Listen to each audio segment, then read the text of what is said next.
bạn số đấy bằng bốn đọc ní xông xoa cùng một căn channel cùng quân A.K.Sរបស់ខ្ញុំបាទនៅក្នុងវីដេអូនេះផងដែរខ្ញុំនឹងបង្ហាញបងប្អូនបាទអំពីរបៀបនៃការ trade buy stop limit បាទហើយនឹង sell stop limit បាទអញ្ចឹងបងប្អូនមួយចំនួនគាត់ច្បាស់ចេះហើយបាទគាត់ចេះហើយគាត់ចេះប្រើការ buy limit យ៉ាងម៉េចបាទ buy market យ៉ាងម៉េចបាទអញ្ចឹងគាត់ចេះឲ្យបងប្អូនមួយចំនួនគាត់ trade គាត់ចេះហើយប៉ុន្តែគាត់ប្រហែលជាអត់ទាន់ចេះបងប្អូនមួយចំនួនគាត់ចេះបងប្អូនមួយចំនួនគាត់អត់ទាន់ចេះអំពីបាទ buy stop limit ហើយនឹង sell stop limit បាទអញ្ចឹងចង់ដឹងថាតើគេប្រើ buy limit buy stop limit ហើយនឹង sell stop limit នេះដើម្បីអ្វីតោះបងប្អូនទៅទស្សនាទាំងអស់គ្នាបាទនេះគឺជា account គណនី Binance បងប្អូនអញ្ចឹងឧទាហរណ៍ថាខ្ញុំលើកកាក់Binance មួយបាទដើម្បី trade កាក់ Binance បងប្អូនចូលកន្លែង market នេះមួយមកហើយបងប្អូនចុចរើស pair មួយមកបាទអញ្ចឹងបងប្អូនរើស pair អីគេបាទ BNB បាទ pair ជាមួយនឹង USDT បាទយើងរើស pair ជាមួយមកបាទយើងទៅសេអញ្ចឹងបន្ទាប់ពីយើងទៅសេអញ្ចឹងហើយបងប្អូនចុចមកនេះបងប្អូនចុចលើវាមកបាទវានឹង link ទៅដល់កន្លែងនេះហើយបាទនៅពេលវា link ដល់កន្លែងហ្នឹងបងប្អូនចុច line buy ក៏បានចុច sell ក៏បានដែរដើម្បីចូលទៅកាន់កន្លែង trade បាទឃើញអត់ចូលកន្លែងហ្នឹងហើយតោះឥឡូវយើងចាប់ផ្ដើមយល់អំពីថាតើយើងប្រើ buy stop limit ដើម្បីអ្វីហើយយើងប្រើ sell stop limit ដើម្បីអ្វីបាទអញ្ចឹងខ្ញុំបង្ហាញអំពីរបៀប buy stop limit សិនបាទអញ្ចឹង buy stop limit យើងប្រើដើម្បីទិញនៅតម្លៃមួយលើវាបាទយើងទិញឧទាហរណ៍ថាឥឡូវយើងមើលក្រាបរបស់វាបាទក្រាបរបស់វាក្នុងរយៈពេល4ម៉ោងយើងគិតថាតម្លៃវាឡើងហ្នឹងមែនអត់ប៉ុន្តែយើងមើលបើសិនជាករណីថាវាឡើងដល់ហើយហ្នឹងប៉ុន្តែបើសិនជាវាឡើងមួយក្រើតទៀតធាថាវាឡើងដល់តម្លៃ290ថា295ចុះទីហោណាបាទអញ្ចឹងធាថាបើសិនជាវា break ណាវានៅ break អានេះ break resistance break resistance ចាស់នេះបាទព្រោះយើងវាស់ទៅ resistance ចាស់វានៅតម្លៃ295បាទទីហោបើសិនជាវា break តម្លៃ295ហ្នឹងវានឹងឡើងមកលើខ្លាំងហើយវានឹងឡើងមកលើដល់តម្លៃ310ឬមួយក៏320ទីហោណាប៉ុន្តែចែកដនអីយើងរវល់ឬក៏យើងគេងលក់យើងអត់បានមើលទេយើងអត់បានតាមដានទេអញ្ចឹងយើងគ្រាន់តែដឹងថាបើសិនជាវា break នៅ resistance មួយនេះបាទវានឹងបុកឡើងទៅលើខ្លាំងអញ្ចឹងបងប្អូនធ្វើម៉េចដើម្បីការពារសម្រាប់អ្នក trader បាទអ្នក trader គឺគាត់ជួនកាលគាត់ sell ជួនកាលគាត់ buy អញ្ចឹងទៅណាបាទអញ្ចឹងសម្រាប់បងប្អូនដែលចេះចង់ trade អាហ្នឹងគឺបងប្អូនត្រូវចេះsell limit sell stop limit ហើយនិង buy stop limit ហ្នឹងបាទតោះឥឡូវយើងរៀនវិភាគទាំងអស់គ្នាឥឡូវឧទាហរណ៍ថាបាទឧទាហរណ៍ថាយើងចង់ទិញយើងដឹងថាបើសិនជាវាឡើងបុកឡើងអញ្ចឹង3បកគោលរយៈពេល4ម៉ោងហ្នឹងវាឡើងរហូតបាទ3បកគោល4ម៉ោងហ្នឹងវាឡើងរហូតអញ្ចឹងទីថាមកបកគោលទៀតវាឡើងមកប៉ះមកបុកទម្លុះresistance តម្លៃ295នេះ295អញ្ចឹងយើងនឹងទិញវាយើងនឹងទិញនៅតម្លៃហ្នឹងបានតែយើងនឹងទិញនៅតម្លៃបច្ចុប្បន្នប៉ុន្តែយើងទិញទុកមុនតែវាអត់ទាន់ទិញបានទេយើងកំណត់តម្លៃទិញទុកមុននៅអនាគតអញ្ចឹងណាបាទហ្នឹងយើងប្រើ stop limit ដើម្បី buy stop limit ដើម្បីហ្នឹងអញ្ចឹងបងប្អូនចូលមកបាទអញ្ចឹងនៅកន្លែងនេះបងប្អូនចុចពាក្យ buy ហើយនៅកន្លែងនេះបងប្អូនចុចពាក្យថា stop limit ឃើញទេបងប្អូនអញ្ចឹងយើងវិភាគមកគ្នាមិញហើយថាបើសិនជាវាឡើងដល់តម្លៃកាក់ហ្នឹងបាទតម្លៃកាក់ហ្នឹងវាឡើងដល់290នេះ295បាទតម្លៃកាក់ហ្នឹងវាឡើងដល់295វានឹងបុកទៅលើខ្លាំងហើយមែនទេបងប្អូននេះយើងមើលមកព្រោះយើងវិភាគថានៅពេលដែលវាឡើងដាច់ resistance ណាបាទ295វានឹងបុកឡើងទៅដល់ទីថា300អញ្ចឹងមក300ឬក៏310 320អញ្ចឹងមកណាយើងដឹងយើងគិតអញ្ចឹងហើយយើងក៏ចាំទិញដែរថាបើវាដល់តម្លៃហ្នឹងយើងនឹងចាំទិញវាដែរអញ្ចឹងណាតែយើងមិនប្រកាសថាយើងមានពេលទេយើងត្រូវការរៀបទិញវាទុកមុនយើងចង់កំណត់តម្លៃទិញដែលខ្ពស់ជាងតម្លៃបច្ចុប្បន្នហើយដាក់ buy limit វាចោលយើងត្រូវការ buy stop limit បាទតោះឥឡូវយើងមើលម្ដងទៀតបងប្អូនចុចលើតម្លៃមកអញ្ចឹងបងប្អូនកំណត់មក290យើងថា296ចុះបាទ296បាទខាងលើខាងក្រោមយើងដាក់ថា200បាទ295ដាក់អញ្ចឹងណាបាទអញ្ចឹងឧទាហរណ៍ថាបើសិនជាតម្លៃហ្នឹងឡើងទៅដល់295 bạn 296 ឥឡូវយើងនឹងទិញនៅតម្លៃ 295 យើងដាក់កម្រិតវាឲ្យឆ្ងាយតិចមក289 អញ្ចឹងមកបាទយើងដាក់កម្រិតម៉ានលេខក៏សេចចិត្តបងប្អូនទៅយើងដាក់ចឹងមកបាទហើយបងប្អូនចង់ទិញចំនួនប្រមាណទីបងប្អូនចង់ទិញ10 Binance បងប្អូនសេរី10មកបាទឬក៏បងប្អូនអត់បងប្អូនមានលុយជា USDT បងប្អូនចង់កំណត់ជា USDT ឥឡូវខ្ញុំចង់ទិញ$100អូខេយើងដាក់$100ចឹងមកតមកទៀតបងប្អូនចុចពាក្យថា buy នេះចុច buy ហើយនេះវាបញ្ជាក់យើងបងប្អូនវាបញ្ជាក់ថាបាទប្រសិនបើតម្លៃនឹងឡើងលើ 296 នេះបងប្អូនបើសិនជាឡើងលើ 296 នោះវានឹងទិញឲ្យយើងអូតូនៅតម្លៃ 289 អញ្ចឹងណាបាទអញ្ចឹងយើងចុចពាក្យថា buy ចេះមកចុច confirm ចេះមកនេះអញ្ចឹងបងប្អូននឹងឃើញហើយករណីថាតម្លៃគេបុកទិញបុកឡើងខ្លាំងបាទ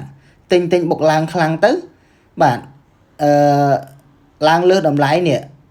ធំជាងឬស្មើជាង 296 វានឹងទិញឲ្យយើងនៅតម្លៃ 289 បាទអញ្ចឹងណាបងប្អូនហ្នឹងហើយអាហ្នឹងគឺយើងកំណត់ទុកអញ្ចឹងឧទាហរណ៍តម្លៃនេះគឺគេទិញទៅវាបុកឡើងអញ្ចឹងបុកឡើងដល់តម្លៃដែលយើងកំណត់ហ្នឹងវានឹងទិញឲ្យអូតូហើយកន្លែងហ្នឹងណាទោះបីជាយើងគេងលក់យើងកំណត់តម្លៃអញ្ចឹងទៅយើងគេងលក់ទីថាតម្លៃវាភ្ញាក់ឡើងដល់ហើយនេះយើងបាច់ជាចំណេញហើយកាលណាយើងកំណត់តម្លៃទិញឡើយនេះវាឡើងដល់លើយើងចំណេញហើយឃើញអត់បងប្អូនតែទីហោថាវាឡើងអត់ដល់ទេណាទីហោណាបងប្អូនវាឡើងដល់វានៅវិលចុះវិលឡើងនៅម្ដុំហ្នឹងមកក្រោមវិញអញ្ចឹងវាអត់តាក់ទងអត់មានបញ្ហាអីទៅដល់ការទិញរបស់យើងទេបាទយើងអាច cancel បានគ្រប់ពេលនេះបាទយើងអាច cancel បានគ្រប់ពេលពួកអីវាមានយើងទិញក្នុងលក្ខខណ្ឌបាទនេះ condition បាទ condition គឺទិញក្នុងលក្ខខណ្ឌធំជាងឬក៏ស្មើបាទតម្លៃ 296 ទើបយើងទិញលក្ខខណ្ឌហ្នឹងបងប្អូនបាទនេះគឺជារបៀបទិញបាទអានេះខ្ញុំគាត់តែបញ្យល់ទេឥឡូវករណីលក់វិញម្ដងបាទករណីលក់ដូចគ្នាករណីលក់ទីហោថាតើតើបងប្អូនមានកាក់ Binance ហ្នឹងសិនបាទបងប្អូនលក់តែនេះខ្ញុំមាន Binance ទេឥឡូវខ្ញុំឧទាហរណ៍ជាកសិប៉ាម្ដងបាទអញ្ចឹងកសិប៉ាយើងចូល market ព្រោះខ្ញុំមានកសិប៉ាអញ្ចឹងខ្ញុំឧទាហរណ៍ខ្ញុំលក់នៅតម្លៃខាងក្រោមហ្នឹងបាទយើងអត់ប្រើ limit ទេ limit បងប្អូនចេះហើយ limit ចេះហើយអញ្ចឹងយើងត្រូវប្រើ sell stop limit បាទអញ្ចឹងយើង sell stop limit គឺជាការលក់នៅតម្លៃក្រោមបច្ចុប្បន្នបាទហេតុអីបានយើងលក់ក្រោមតម្លៃបច្ចុប្បន្នតើឥឡូវខ្ញុំចូលរើស pair ឲ្យបងប្អូនសិនបាទយើងចុចមក ship USDT បាទនេះយើងរើស pair ship USDT ចឹងមកយើងនឹងវានឹងចេញមកអញ្ចឹងបងប្អូនចុចលើវាចឹងមកណាបាទហើយបងប្អូនចុចពាក្យ buy ឬក៏ sell អីមួយមកហើយបងប្អូនចុចពាក្យ sell មកនេះកាក់របស់ខ្ញុំមាន1លានកាក់ជាងបាទ1លានកាក់ជាងអញ្ចឹងបងប្អូនរើសពាក្យថា sell stop limit បាទ sell stop limit ហ្នឹងគឺសម្រាប់យើងវិភាគការពារខ្លាយវាខាតខ្លាំងទីហោថាយើងវិភាគក្រាបនេះវិភាគក្រាបយើងគិតចំក្រាបនេះយើងមើលទៅបើសិនជាវាចុះមកដល់នេះវាច្បាស់ទម្លុះ support វាទម្លុះ support នេះឡើយនេះ support គេនេះចុះមកដល់នេះ support វានៅម្ដុំនេះបងប្អូននេះ support វានេះ support វានៅម្ដុំហ្នឹងតម្លៃ517 support វានៅ517ករណីថាកាក់ហ្នឹងវាចុះមកធ្លុះ517វានឹងធ្លាក់ដល់ណាយើងអត់ដឹងទេយើងអត់ដឹងទេអញ្ចឹងយើងការពារខ្លាចយើងខាតច្រើនយើងគិតថាបើខាតឲ្យខាតត្រឹមហ្នឹងបានហើយអញ្ចឹងយើងត្រូវប្រើ sell stop limit បាទយើងត្រូវប្រើ sell stop limit អញ្ចឹងយើងចាប់ដើមវាស់តម្លៃវាមកបាទបងប្អូនវាស់តម្លៃទៅតម្លៃនៅកន្លែងហ្នឹងតម្លៃវា517យើងមើល517នេះ517អូខេអញ្ចឹងកាលណាតម្លៃធ្លុះ517ហ្នឹងវានឹងធ្លាក់មកខ្លាំងហើយអញ្ចឹងយើងគិតថាបើសិនជាវាចុះមកដល់517យើងនឹងលក់565អញ្ចឹងណាមានន័យថាដល់ហ្នឹងយើងកំណត់លក្ខខណ្ឌវាមួយឲ្យវាយើងលក់អូតូដើម្បីខាតប៉ុណ្ណឹងបានហើយកុំឲ្យខាតច្រើនជាងហ្នឹងទៀតណាសម្រាប់អ្នក trade ណាបាទតោះឥឡូវយើងចូលមកមើលអញ្ចឹងបងប្អូនចុច blank sell បងប្អូនចុចពាក្យ stop limit បាទបន្តមកទៀតបងប្អូនចុចលើតម្លៃវាមកវានឹងលោតឡើងនេះបាទអញ្ចឹងយើងមើលយើងវិភាគឲ្យបើសិនជាបាទវាតម្លៃវាចុះមកដល់ 0.05 ដងបាទ650ទីហោណាវាចុះដល់នេះ630បាទវាចុះដល់630អញ្ចឹងវានឹងចុះខ្លាំងទៀតអញ្ចឹងយើងលក់628អញ្ចឹងមកអញ្ចឹងបងប្អូនលក់ប៉ុន្មានឧទាហរណ៍ថាបងប្អូនលក់ទាំងអស់ឬ 100% ឬក៏នេះលក់ 25% 50% ឬក៏ប្រហែលបងប្អូនកំណត់មកឧទាហរណ៍ខ្ញុំលក់ 100% ណាអញ្ chẳng dương cầm nọ chẳng vì vụ ấy dương khơi nằm lại biết mùi ở sai 7 tay dương ở ai cầm nọ sell limit bán này dương thở phở sell stop limit dương lụa nằm lại khổm nằng dương sụp kéo cắt khá đó này lại nắng bóng bốn bạn lão dương cầm nọ nằm lại hai ấy nhưng cho việc sell máu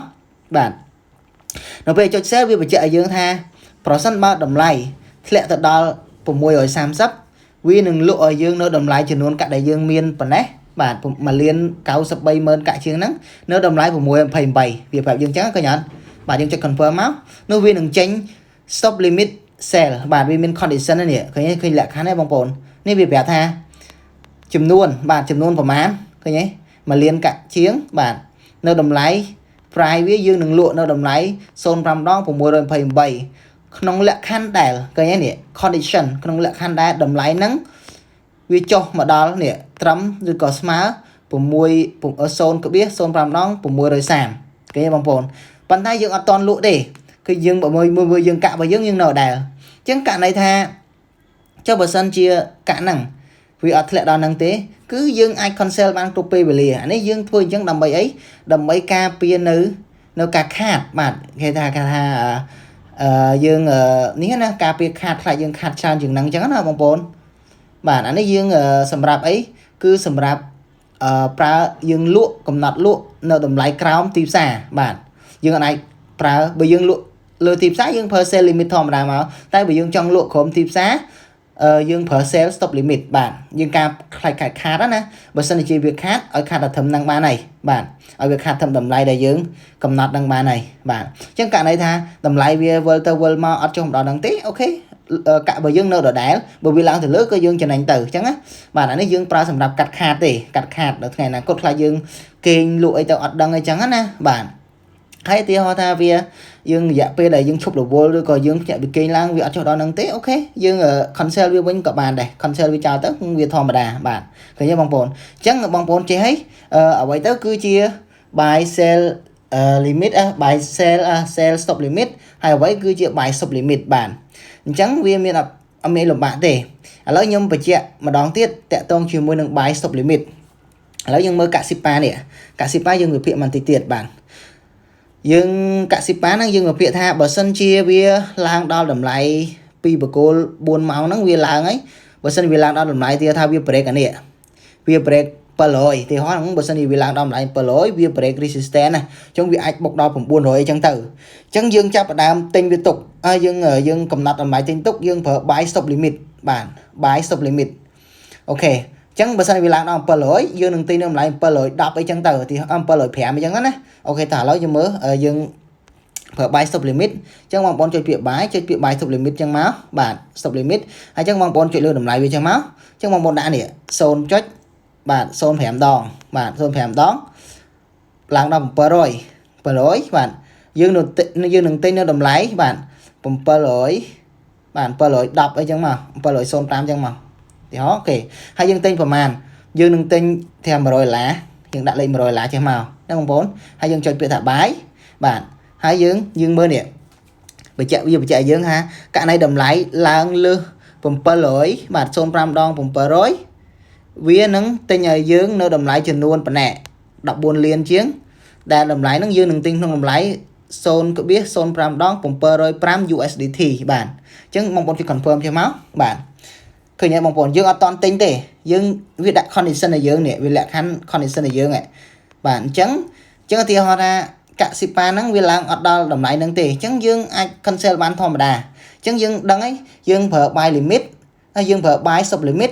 đặng mấy tính tụng môn và tính tụng môn cả này vì là đồng lại nắng dương tinh ở toàn là dương tinh ở toàn nè mong muốn bạn đó sell stop limit dương đã viết đầm bay ấy cái đầm bay KPP Việt lệ cả năng Việt lệ khăng tới lệ đó đầm lại nắng để dương lại khát dương cắt khát dương lại lụa toàn và chân dương phở buy stop limit đầm bay cắt khát dương phở buy sell stop limit đầm bay cắt khát dương phở buy stop limit đầm bay tính tục đầm lại khai về làng khăng dương từ nhà toàn bản chẳng ngờ ní còn là chiếc ca bình dối thực căn bóng ôn tế bản chẳng ngờ bóng ôn ai xa là bóng bản xa là bóng ăn vọt về tới bản hay ở con trai bóng ôn bờ sân chi miền gầy là có số mà chia sấy bạn hayសម្រាប់បងប្អូនដែលមានចម្ងល់ឬសំណួរអីបន្ថែមទៀតបងប្អូនអាចចុច join ក្រុមខ្ញុំបានបាទក្រុម Crypto Millionaire 2030នេះបាទនេះក្រុមហ្នឹង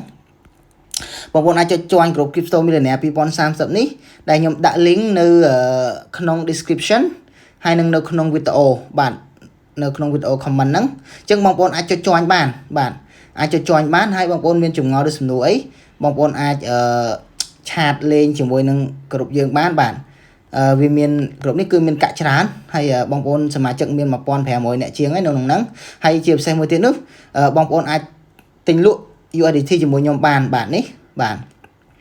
អញ្ចឹងបងប្អូនអាចទិញបាទបងប្អូនអាចទិញជាមួយខ្ញុំក៏បានបងប្អូនអាចលក់ជាមួយខ្ញុំបានដោយសុវត្ថិភាព